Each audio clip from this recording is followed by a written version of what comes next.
Paid Search Podcast. My name is Chris, and today I'm going to answer questions from you guys. I'm answering questions from subscribers, listeners all over the internet who are running campaigns on Google Ads, who have questions about bidding, keywords, structure, all kinds of things. We're going to get into a lot of topics. I have several questions. If you'd like to join in on the next Q&A podcast episode, you can email me, paidsearchpodcast@gmail.com. Send your questions there, and I'll read through it and add it to the list the next time we go through it. So these are always really popular episodes. I am happy to answer the wide variety of questions that come from Google Ads. I've been doing Google Ads for over 20 years now. It is the only thing I do, and I've become really good at it, and my experience has left me with a lot of advice that I can disperse. So that's what I'm going to do today. All of this is a 100% free podcast for you to listen to, thanks to my friends at Opteo. Now, if you haven't heard of Opteo, they're my sponsor, and they're a wonderful software that you should check out. It is a software designed for people just like you, agency, freelancer, someone struggling to get their own business, some leads, sales, phone calls through Google Ads. No matter the level that you're working in Google Ads, this tool is designed to help you achieve more. Get more traffic, get more leads, get more calls, get more conversions through this tool. So it's not magical. It's not mysterious. It's really quite practical. That's what we're here about on this podcast, is a practical solution, and that's what Opteo is. It helps you to find new areas that can be improved in your Google Ads account. Shopping, search, Performance Max. It even works with Microsoft Ads. So wherever you're spending your money, do you have the right bidding capacity for the bidding strategy for your Google Ads account? Do you have the right negative keywords? Are all your settings set the right way? And believe me, there's always changes. And so it continues to update you and keep you on the front of the optimization process. You can try it for free at opteo.com/PSP. That's opteo.com/PSP. That is a 28-day free trial exclusively at that link. You don't get that anywhere else. That's opteo.com/PSP. So let's jump in. Let's talk about the questions that you guys have, starting with Beth. Beth writes in and says, "Hi, Chris, longtime listener, first time sending in a question. When you are in stage 3 and 4 for a long time, and then all of a sudden, performance drops, with volume dropping off a cliff, and the costs continue to rise, and your client freaks out and is dropping their budget, even though a majority of their leads come from paid search, what do you do? Now, I'm back on stage 2 of Google Ads management, and I can't seem to find what went wrong, other than AI and various shifts that Google's always making these days. We did try Performance Max and brought only junk leads. Obviously, that increased volume, but not worth it with the spam leads. I wonder if Google punishes accounts who try something like that and then pause Performance Max, but maybe I'm giving them too much credit." Okay, so that's Beth's question. Does a little bit of speculation about what Google might do to punish accounts. Beth, let me say, I don't think Google actively punishes. I just think they have their preferences about what they want you to do, and they will reward those that do those things. But sometimes the rewards aren't the things that you want, right?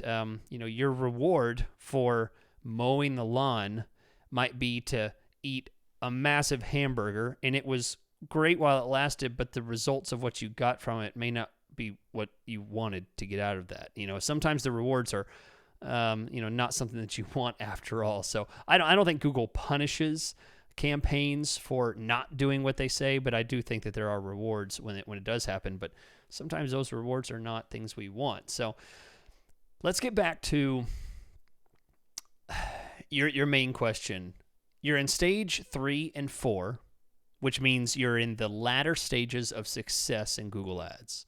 So I believe there's 4 stages in Google Ads. Stage 1, 2, 3, 4. 3 and 4 mean that you're achieving success, and then 4 means that you're scaling and growing that success and spending more money at that success level. So if you're dropping back down into phase 2, that means you're no longer achieving that successful metric. So how can you come back from that? What do you do at this point? All right, so I have a list of suggestions on how I approach disaster in Google Ads, which is what I would call this. Maybe a little strong, but I think this is, like the worst possible thing. Success that stops being success and leads to just money being spent and no longer being spent effectively. That's disaster in my book. That's the exact opposite of what I want to happen. So let's go through a few things. Number one of my favorite things to do, and I often find some really interesting stuff here, is I check the changes in the keywords and the search terms season to season.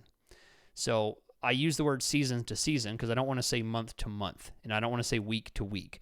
What I want you to look at is basically when things were good, look at several of the months when things were good. Put all those months together, maybe break them up into different months. Look at what the top keywords were. Note the cost per click of those keywords, the click-through rate, conversions, positions. Note kind of what's happening. Get a feel for what that looked like. Then do a comparison to what's happening when things fell apart, when they started to fall apart, and when they're completely falling apart. What's different? Are some of those keywords completely gone off the list? Are some of those keywords no longer even spending money and it's replaced with other keywords? Okay. Something might be happening there. I call it keyword creep.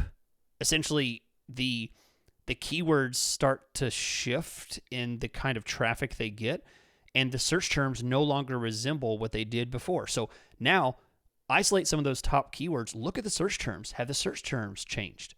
You used to be getting one type of search term from this one keyword, and now you're getting something completely different. Keywords have a tendency sometimes to kind of creep out of compliance with the quality of traffic that you're looking for. This can often happen when you're running automated bidding and there's no cap on the CPC. CPCs start to go up, up, up, up, and those higher ranking CPCs can cause the keywords to reach beyond the capacity of what they used to be able to do, and now you're getting traffic that is not relevant anymore. It's way out of scope from what you're looking for. So do that, and pay attention to other things. If the keywords and the traffic is not it, have your positions gotten lower, right? You're showing lower in the search results.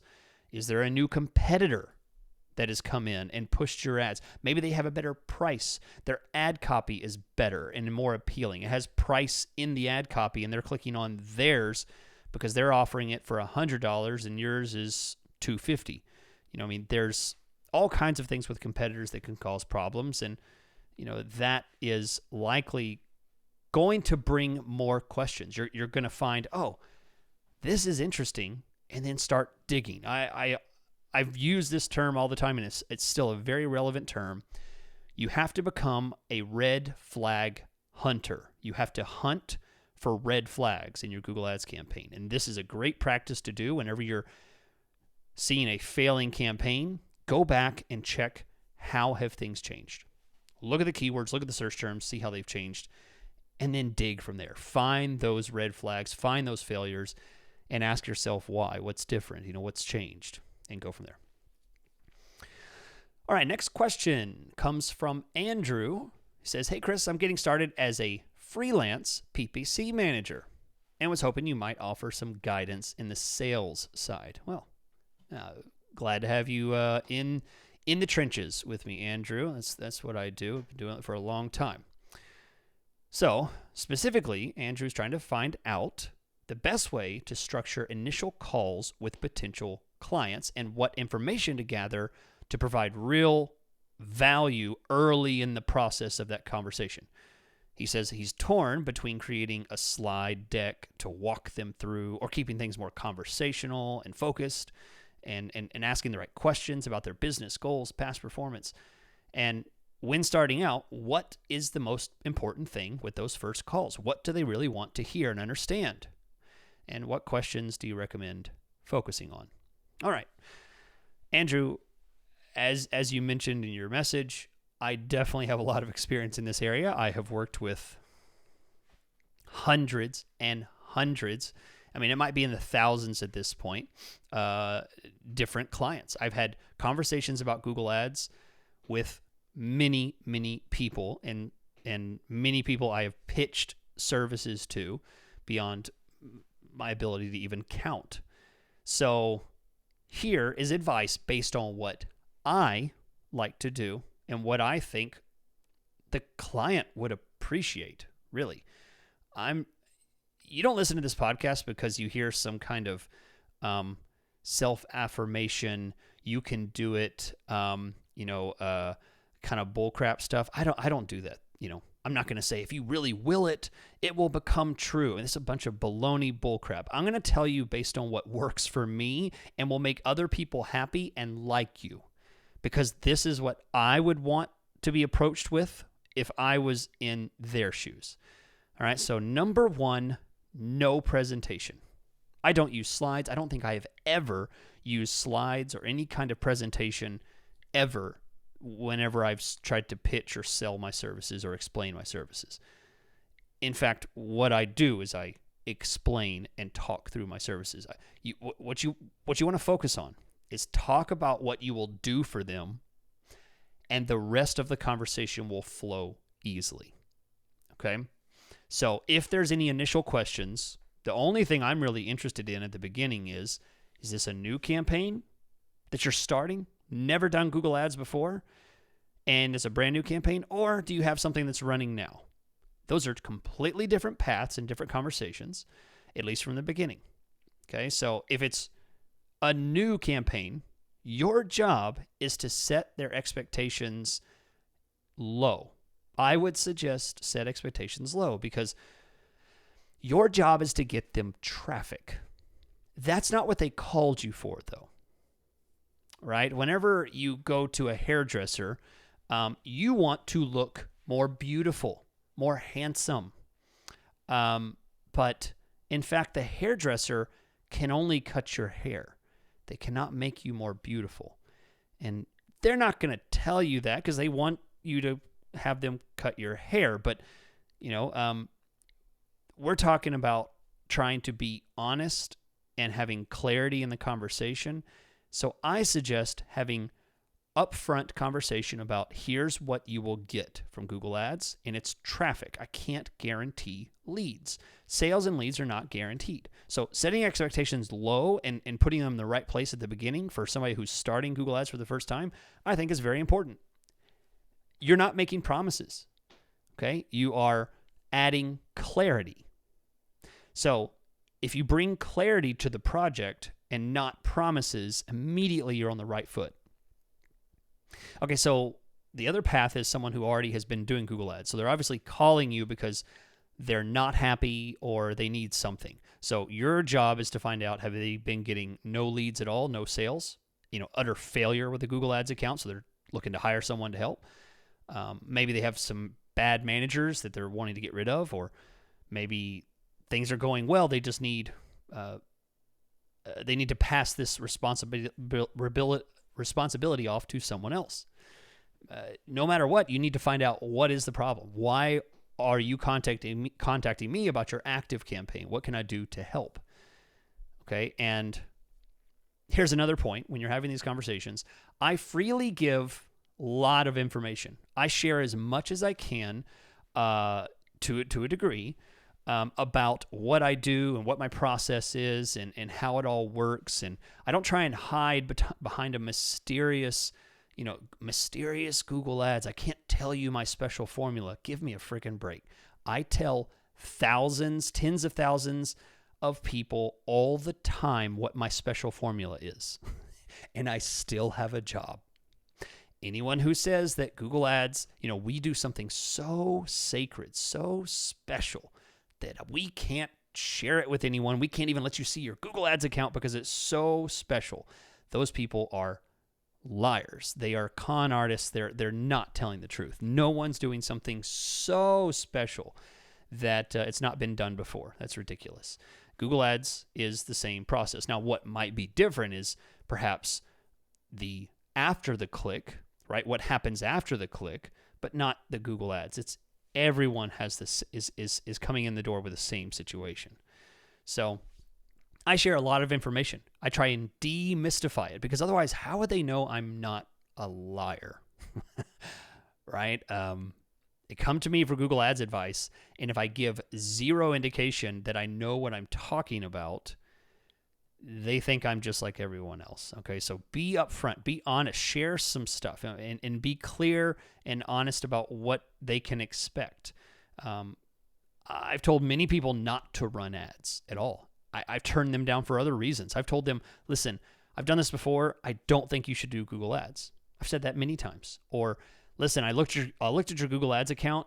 Whoever was managing it did a decent job. I don't think I can bring a level of success much higher than what was already there. I've said that many times. And then I've had people hire me because I said that. Even though I said I don't think I can do better, they've said, I have never had someone tell me that before. I'm going to hire you because you said that. Again, I think use the time that you have with them to bring clarity to the project about what you're going to do, not promises. Clarity, not promises. All right, so moving on now to Alex. Alex says, hi, Chris. How are you doing? I've been a listener of the show for the last 2 years, and I really appreciate the work you do. Thanks a lot. Alex then sends a lengthy email, which I'm not going to read the whole thing, but I'm going to summarize it this way. Alex had a policy issue that ruined his campaign, and he had to start all over. Okay, Alex wanted to do manual bidding. I talk about it a lot on this show, and it's great. It works for many, many situations, so he wanted to try it. The problem is he got no impressions for a solid week. Then Alex tried max clicks and got impressions. So Alex is frustrated. He wants to do manual, but it did not work. So he wants to know, what do I do? What's the solution here? Where did I go wrong? So, Alex, despite your explanation about what you talked about and the frustrations that you had with lack of impressions, I think it is still a bidding issue with manual. Even though you put your bids high enough that they are above your average CPC, I think it is still a bidding issue. If manual does not give you impressions and clicks, and then other bidding methods do give you impressions and clicks for that exact same keyword, everything else, then your manual bids were too low. All right? That's it. There's only one reason why manual bidding would not serve and other bidding strategies like max clicks, max conversions, whatever, and they do get impressions. It's because your bids are too low. So I'm going to run through a process here, real simple process of what I do every single time I launch a new campaign. Every time I launch a new campaign, it is going to be manual bidding, whether it's a new account or an old account that I'm launching a new campaign with. It's always manual bidding because I have to start at phase 1 every time. Phase 1 is just getting traffic. So I'm going to manage my bids to get the traffic that I want until I move to the later phases. All right, so here's the process. I launch a campaign and I let it run for 1 day. And then I come back 24 hours later and I check yesterday's numbers and I check the search lost IS rank percentage. I then raise or lower the bids according to the results of those percentages. So if I see that the search lost IS rank number is really, really low, I know that I've overbid and I'm pushing ads too aggressively. So if it's at 15%, I'm going to lower bids and then I'm going to let the campaign run for 2 days. So I'm going to make an adjustment, let it run for 48 hours and come back. Then I'm going to check that search lost IS rank number again for those 2 days that it was running. And I'm going to raise or lower the bids. Again, let's say it goes from 15% to 25%. That's still too aggressive. I'm not really happy with that. I think that's, I don't have enough budget to support those high of bids. So I lower the bids again, and I repeat that until I'm happy with the ranking, with the position, with the bids of my keywords. So listen to what I said here. If you think about what I did, I started my bids way higher than I really needed to, but I got clicks on day one. So it is often much easier to just pull back bids really quick after you overbid for something, rather than playing with this whole, like, I'm going to give it another 2 cents. I'm going to need another 5 cents. I'm going to take it from $1 to $1.05 and see if that makes a difference. No, I suggest when it comes to manual bidding, overbid significantly and then pull it back using that search lost IS rank number. And if you can bring it to about a 50% search lost IS rank, that's a good place to stay during phase 1 of Google Ads. That's decent. And, let it run there. That's enough to get you in first position a decent amount of time, but it's also not so aggressive that you're blowing the budget so fast. So 50% loss due to rank, cool. Yeah, that should be an okay number to begin with. Okay, so we're moving on now to another question. I have 2 more questions. This one coming from Troy. Troy says, "Hi, Chris. I've been listening to your podcast for a couple of years now. You've provided so much great information, and your podcast is first on my list every week to listen to. Thank you for all the time you devote to your listeners." Thank you, Troy. I'm glad to hear it's first on your list. That should be a new requirement. I should tell everyone. First on your list.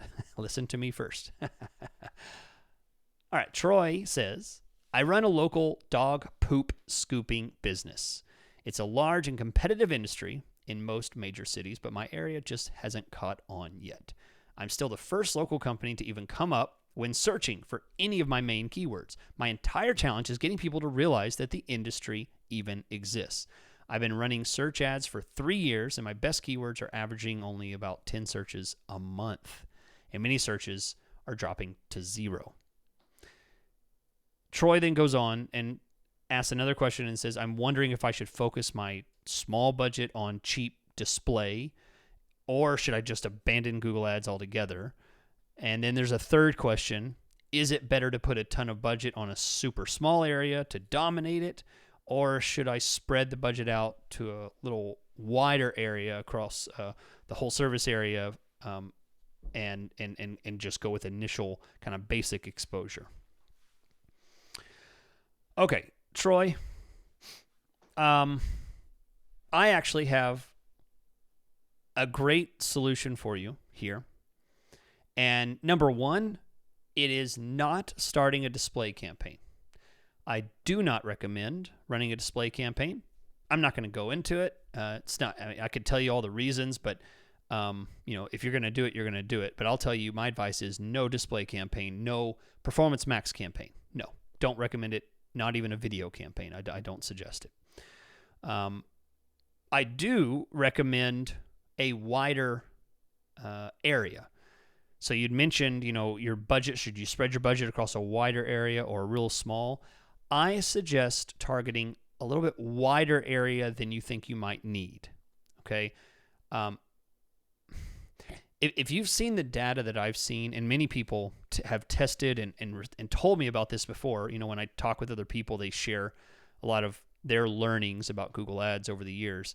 And one of the things that's been shared with me a lot is how inaccurate Google's geographic targeting is, where Google will think this person's here, but in fact, with their IP address and all the kind of back-end stuff they're doing, they can tell that people could be hundreds of miles away from where Google actually thinks they are.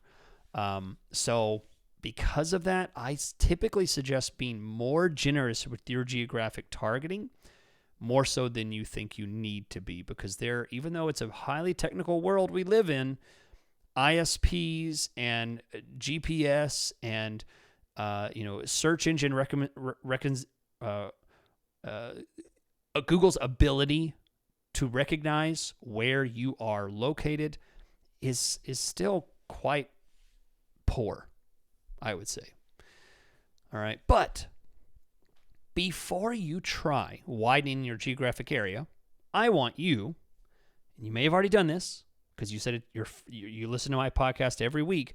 I want you to go back and listen to episode 488. That was just the previous episode from this episode. That was last week's episode. Listen to that again, and I want you to focus on my discussion, particularly at the end of the show, whenever I talk about the awareness curve. I talk about a ski slope, and I talk about, there's the real steep part of that ski slope, and I want you to use that discussion to fuel ideas to get more traffic. People in your area may not be aware of your service, but they still have the same problem. America has innumerable pets and dogs, and they're going to have poop problems. There are still plenty of people that are searching for things like get rid of dog poop, how to remove dog poop, backyard smells from dog poop. These are problems, symptoms, issues that are represented in that steep part of this search curve that I was describing in episode 488. Use that to find the traffic that you're not finding with these more specific service poop scooping business terms. Okay? And also consider widening your geographic targeting, because I think that will be efficient and effective for you as well. So there you go. Appreciate the question, Troy. And last question comes from Jar, I'm going to say, I believe from Sweden. So I'm going to read Jar's question here in a moment. First, I want to remind you, my sponsor, optio.com/PSP. I greatly appreciate when you give them a chance, because they keep me motivated to create these episodes. They do take time. I had to read all these questions, write all of these answers. It does take a lot of time, and it helps to keep me focused and putting my time into this podcast, which I enjoy doing. I've always said that this podcast is focused on improving the integrity of this industry. And that's what I hope I've done over all these many, many years. And Optio helps to fuel that vision. So optio.com/PSP. Tell them thanks for sponsoring Chris, and try out their tool for 28 days. And you'll end up liking it as well, but I'll let you discover that. All right, Jar says, hi, Chris. Found your podcast in 2022, and I started hands-on with Google Ads from having a more strategic role. We've had several agencies over the years and mixed experience, and we decided to take over the account ourselves. This has been a fantastic journey for me and my company, and the company, and a good slice of the cake I'll give to you and your podcast. That is a great compliment. Thank you. All right, so on to the question. He says, should I put different themes in ad groups into one brand campaign, one non-brand campaign, or does Google Ads understand the different themes better when I split the different themes into separate campaigns? Okay, so let me translate this a bit. What he's asking is, I have multiple sets of keywords, keyword set A, B, C, and D. These different ad groups, should they all go into one campaign together, or should they be split into separate campaigns, because Google can then better understand the themes? The answer is no, I don't think you should put them in different campaigns. I will explain why. And I also read the rest of your email. I understand, the issue that you had, things were going well and now they're not going well. But regardless, even though, it's tempting to go back to what you were doing, And if that's what you need to do to try and replicate success, then I say do it. Do what you need to do. But rule of thumb is this. In fact, there's 2 thumbs. I have 2 thumbs, so there's 2 rules. Rule number 1 is I build my campaigns based on strategic relevance, which is principle number 1. You can learn more of that in episode 385, several years back. It might have been 2 or 3 years now.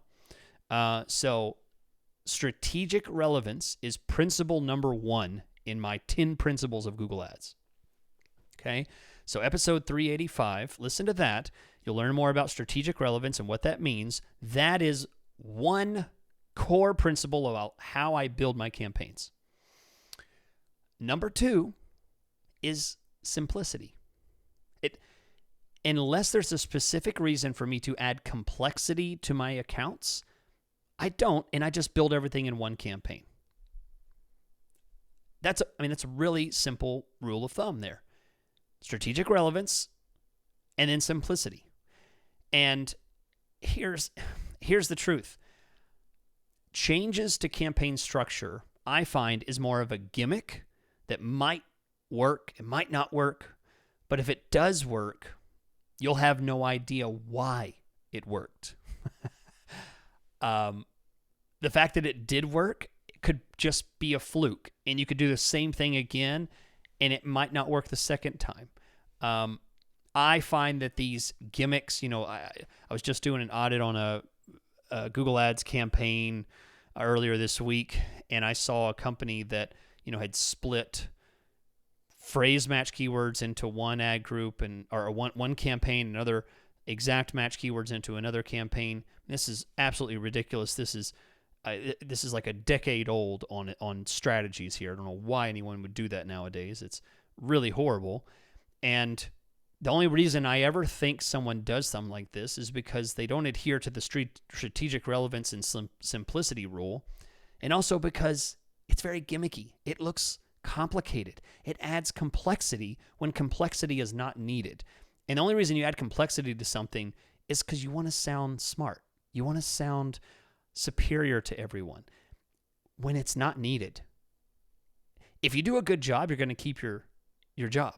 If you do good work for a company, you'll keep your job. Not because you sound, you ever hear someone who goes to college, gets a master's degree, a doctorate, and then literally it's impossible for you to even have a conversation with them because they can't seem to get around even saying things that are just practical or even, understandable at a basic level. They can't even seem to get a thought out that even closes the loop of something that makes sense. That's the way I see complex builds.